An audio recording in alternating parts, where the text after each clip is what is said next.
क्या करती हूँ?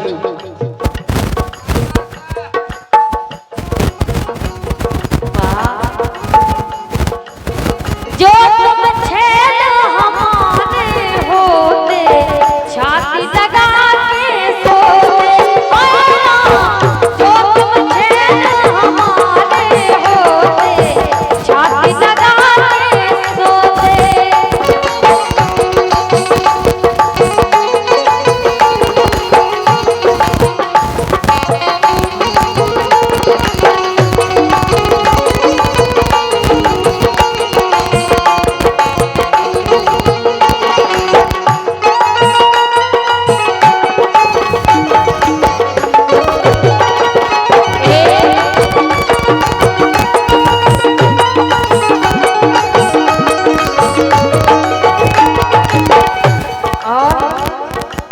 देखो क्या करती।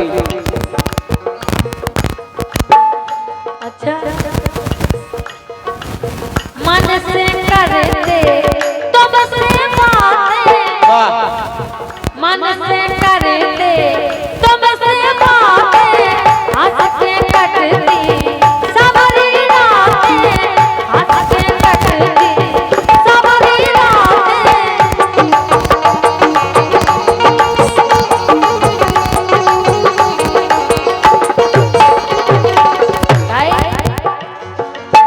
मन से करते तुमसे बातें हम, तुमसे बातें हम, तुमसे बातें, मन से करते तुमसे बातें, हंस के कटती सबरी रातें।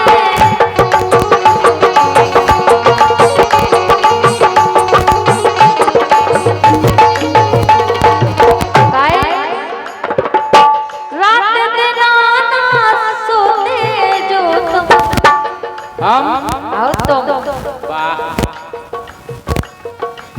रात दिन आना सोते जो तुम छेद हमारे होते, जो तुम छेद हमारे होते छाती लगा के सोते।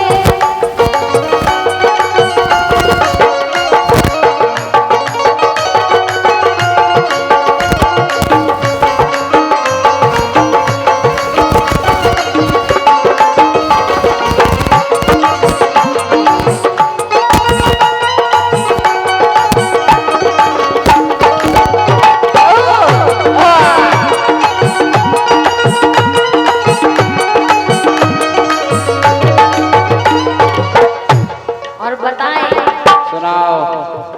काय अपने हाथ की देखे तकिया, मतलब अगर वे सोते तो हम अपने हाथ की तकिया बना लेते, उनके इलाज सुहाऊ काय क्यों ना हो? जो